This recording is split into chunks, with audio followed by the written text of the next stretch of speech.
Chers amis abonnés, bonjour. Je vous retrouve aujourd'hui dans ce document vidéo pour vous parler de la dernière nouvelle lune de l'année 2022. Celle-ci aura lieu, comme vous pouvez le voir, dans le signe du Capricorne à 1 degré du signe du Capricorne. Donc la dernière nouvelle lune de l'année 2022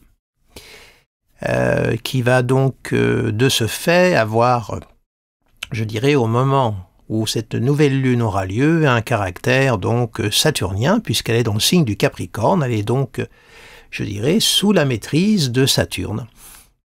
Alors donc, la nouvelle lune, comme vous le savez maintenant, c'est le redémarrage d'un cycle lunaire, c'est en quelque sorte l'élan, le germe. En plus, la notion d'élan est renforcée par le fait que c'est dans le signe du Capricorne, qui est un signe cardinal. Il marque évidemment l'entrée en hiver. Voilà, alors soleil-lune, bien c'est l'animal, l'animus, le yin et le yang, le conscient et l'inconscient, le masculin, le féminin, bref, les deux luminaires qui ont une importance considérable en astrologie, l'esprit, le soleil, l'esprit, la lune, votre âme, la lune, le monde du rêve, le monde, je dirais, aussi du silence, le monde du rêve, c'est aussi le monde du séance, bien que quelquefois, dans nos rêves, il peut y avoir un grand bruit, un grand chaos quelquefois, mais on appelle ça des cauchemars. Alors donc voici une nouvelle lune dans le signe hivernal du Capricorne. Alors, il fait froid, donc c'est une nouvelle lune avec cette petite lune en Capricorne qui est un petit peu frileuse. Donc elle a besoin de chaleur. Alors évidemment, il y a la chaleur du soleil qui est à côté d'elle. Alors, on va quand même voir l'état de cette nouvelle lune, c'est-à-dire voir les aspects qu'elle entretient avec les autres planètes, c'est-à-dire la communication qu'elle établit avec les autres planètes. Alors étant donné qu'elle se passe en Capricorne, sous la gouverne de Saturne, on va positionner Saturne, qui se trouve, comme vous le savez depuis un petit moment, dans le signe du Verseau. Voilà, Saturne est ici, le gouverneur de cette nouvelle lune. Ce Saturne en Verseau n'établit aucun lien avec ce cycle de lunaison, donc on va dire que pour l'instant Saturne est en Verseau. Il va sortir du signe du Verseau pour entrer dans le signe du Poisson au mois de mars 2023. Donc à partir de mars 2023, les natifs des Poissons vont connaître durant 2 ans et demi la présence, vont devoir vivre, vont connaître la fréquentation de Saturne. Voilà, donc Saturne en Verseau, donc sous la maîtrise d'Uranus. On va positionner Uranus également, qui se trouve dans le signe du Taureau. Tout ceci n'est pas très nouveau pour vous, vous commencez à être habitué à tout ça. Alors on voit que Uranus entretient un sesquicarré avec cette nouvelle lune en Capricorne. Alors le sesquicarré est un aspect plutôt de tension, c'est pas forcément un aspect de détente. Mais bon, par rapport au climat général qui règne, c'est vrai que c'est une période où on a plutôt envie de faire du cocooning, on a envie d'être chez soi, bien à l'abri. Cette nouvelle lune dans le signe du Capricorne de Saturne qui peut marquer un confinement. Mais là, le confinement dans le sens, je dirais, hivernal. Les fêtes de Noël arrivent, on va se réunir en famille, la lune, la chaleur de la famille, le soleil, et puis on va se retrouver les uns et les autres pour ceux qui ont des grandes familles. Par contre, le paradoxe, pour ceux qui voient leur famille au fil du temps diminuer, ou pour ceux qui sont seuls, et bien évidemment, là, l'aspect saturnien peut jouer par une forme d'accentuation de la solitude durant cette période. C'est toujours les fêtes de Noël, plutôt la fête de Noël, un passage délicat pour certains d'entre nous. Alors, puisqu'Uranus est dans le signe du Taureau, il est sous la maîtrise de Vénus. Alors, on va quand même positionner Vénus, tout simplement. Alors, Vénus est aussi en Capricorne. Alors, Vénus, on a donc Soleil, Lune, Vénus en Capricorne. Alors, Vénus en Capricorne, c'est vrai que la petite Vénus en Capricorne, c'est pas là non plus où elle est le mieux. Là aussi, cette Vénus qui a besoin de tendresse, de présence, de chaleur, évidemment, dans le signe hivernal, froid et sec du Capricorne. La petite Vénus, elle grelotte, elle se sent bien seule, elle n'est pas entendue, elle a besoin de chaleur. Voilà, elle va la trouver auprès des siens. Elle va trouver sa petite note affective parce que, évidemment, la Lune, au fil des heures, va avancer, va rejoindre Vénus. Il y aura donc une conjonction Vénus-Lune en Capricorne. Alors, ça donne quand même un climat, je dirais, d'intériorité, un climat sans doute de mélancolie. Hein. Là, Vénus, Lune en Capricorne, on est en plein dans la mélancolie. Hein. On est dans l'âme slave, si j'ose dire. Évidemment, ça renforce évidemment la chaleur. Alors Vénus est au trigone d'Uranus pour au moment où la nouvelle lune se forme, mais c'est un trigone, je dirais, séparant, puisque Vénus va au fur et à mesure avancer, et le trigone va se défaire.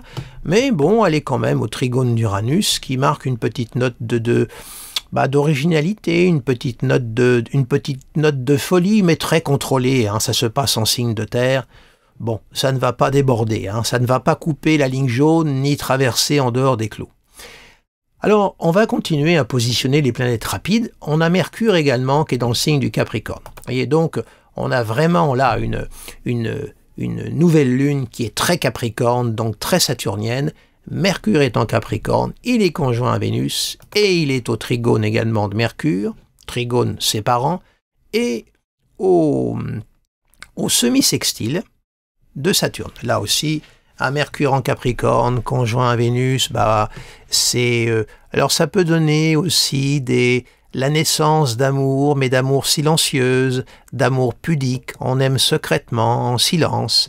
Ça peut aussi marquer ça chez certains. Il faut voir aussi ce qui peut se passer dans la vie de chacun. Les signes de terre sont particulièrement concernés, hein, puisque ça joue par trigone, tout ça. Les signes d'eau également, puisque ça joue par sextile, les poissons et les scorpions. Voilà, là on a quand même Soleil, Lune, Vénus, Mercure. En Capricorne, ça donne une note donc de profondeur également dans les sentiments, une grande attache. Je dirais, ça renforce les liens, ce quatuor-là en Capricorne. Ça renforce les liens, ça les rend beaucoup plus profonds, peut-être peu prolixes, peut-être peu disert, mais il y a de l'authenticité, de la profondeur dans l'expression affective. C'est vrai que Mercure en Capricorne, c'est pas forcément le plus éloquent, simplement c'est le Mercure qui pèse ses mots et qui a conscience du poids des mots et de leur impact dans, je dirais, vous savez, comme l'a dit très bien André Breton, un mot et tout est perdu, un mot et tout est sauvé. Voilà, hein, tout est langage et il faut donc faire très très attention à ce que l'on dit. Et là, on a un Mercure qui est très très équilibré, je trouve, hein, conjoint à Vénus, semi-sextile à Saturne et trigone à Uranus. Hein, c'est plutôt un très beau Mercure. Hein. Donc là, c'est une communication, je dirais, très très réfléchie, très profonde et très très maîtrisée. Alors on va continuer, on va positionner Mars. Hein. Alors Mars, lui, est en Gémeaux, ça vous le savez, hein. Il est toujours en Gémeaux, toujours dans sa phase de rétro. Hein. Il va continuer à rétrograder, hein. Il va aller très très pratiquement dans les premiers degrés, hein, du Gémeaux. Là, pour cette nouvelle lune, il n'a pas d'aspect avec les autres planètes, mais il est quand même là, il est sous la maîtrise de Mercure, hein. Mais c'est un Mercure Capricorne, donc là, le Mars est plutôt contenu, hein.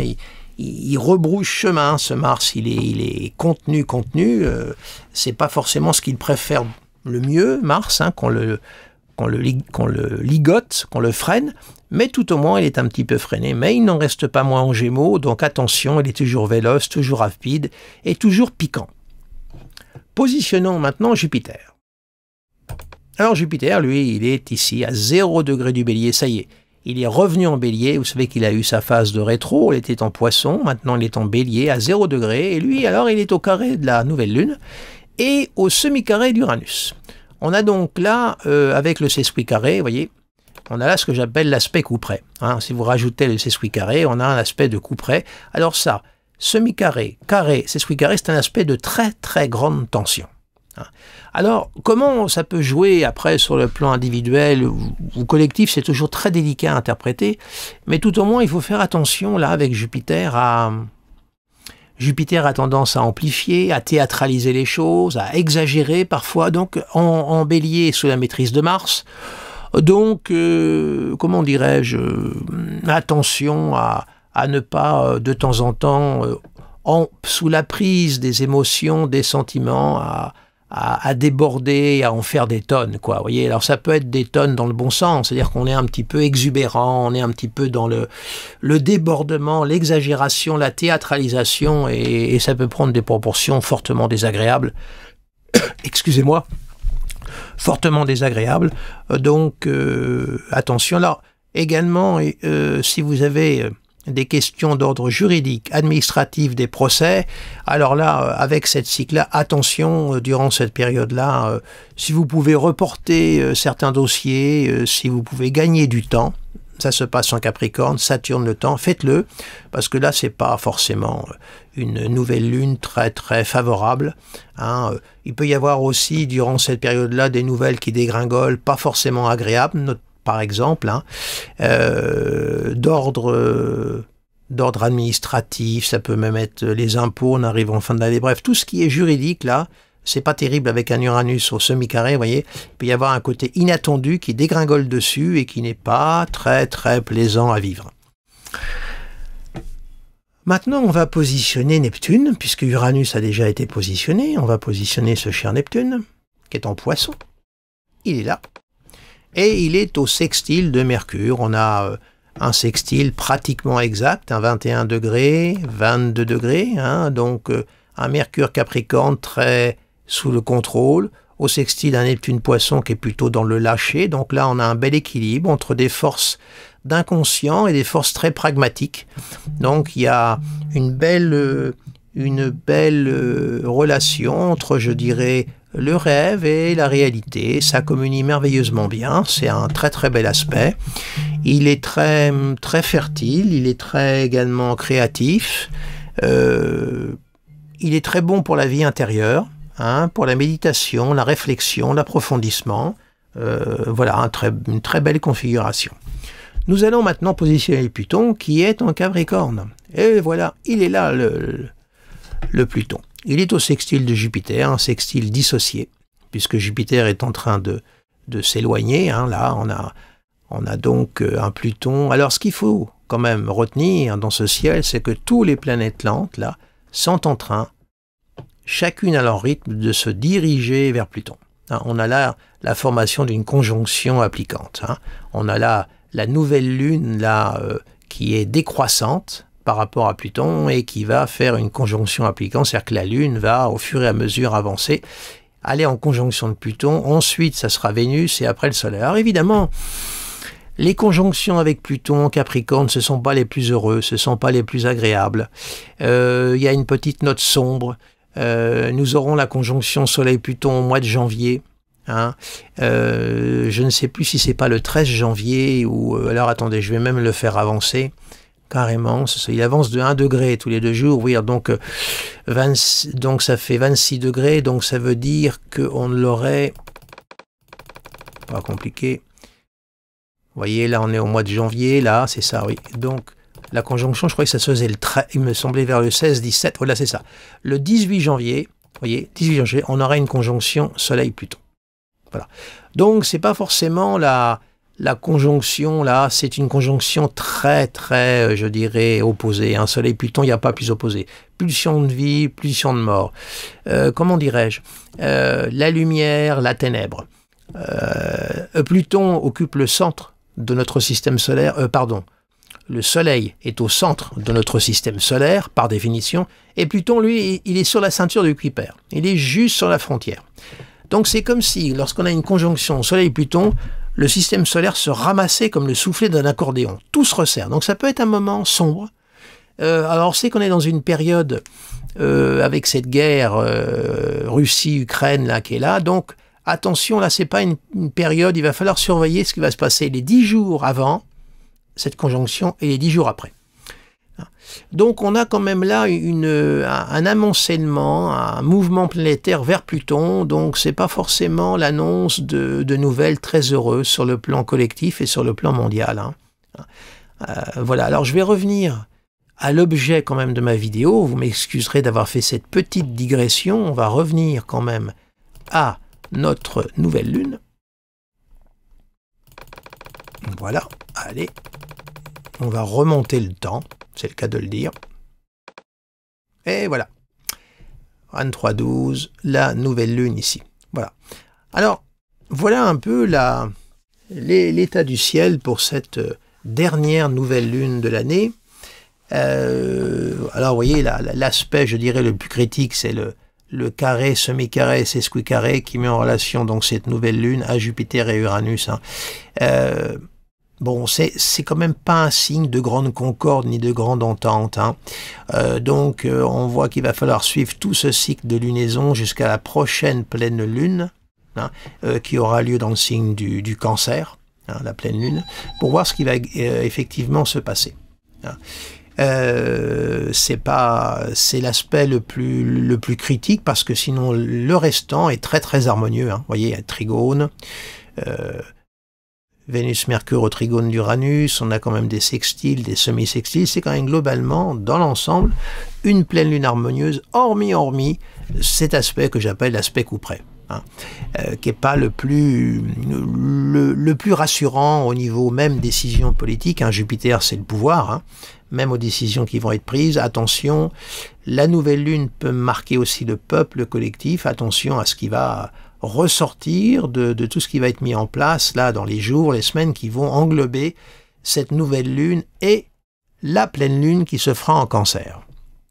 Alors ensuite sur les thèmes individuels pour chacun d'entre nous, bien comme je vous le dis à chaque vidéo, il faut superposer cette lunaison à votre thème astrologique. Alors ça concerne en priorité évidemment les natifs du Capricorne premier décan, hein, également Cancer puisque ça joue par opposition, les béliers et également les balances premier décan, puisque ça les touche particulièrement. Hein. Comment dirais-je, cette lunaison les concerne tout particulièrement. Eh bien écoutez, je ne vais pas faire durer davantage cette vidéo. Je vous remercie de votre fidélité, pour vous qui m'avez suivi durant toute l'année 2022, c'est très important. Pour les nouveaux venus, n'hésitez pas à vous abonner à ma chaîne, également à mon site internet dont vous verrez l'adresse apparaître en toute fin dans le générique de fin. Et puis je vous souhaite eh bien, à vous tous de très très belles fêtes de fin d'année et je vous dis à l'année prochaine. Au revoir.